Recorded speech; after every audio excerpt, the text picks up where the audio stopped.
সকলোলৈকে শুভ আবেলি জনাইছোঁ। আজি মই পাঠ কৰিবলগীয়া কবিতাটোৰ নাম হৈছে কিতাপ। কিতাপ।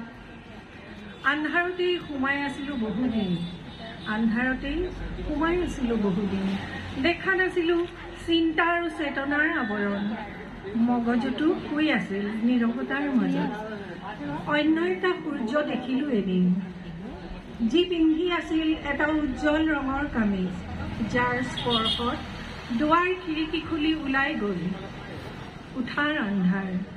যাৰ বাবে আমি দেখা পালোঁ এদিন এখন জোনাক ভৰা চোতাল, যাৰ বাবে পৃথিৱীখন হাতৰ মুঠিতে লৈ বিচাৰি পালোঁ বিশ্ব ব্ৰহ্মাণ্ডৰ অলেখ খবৰ।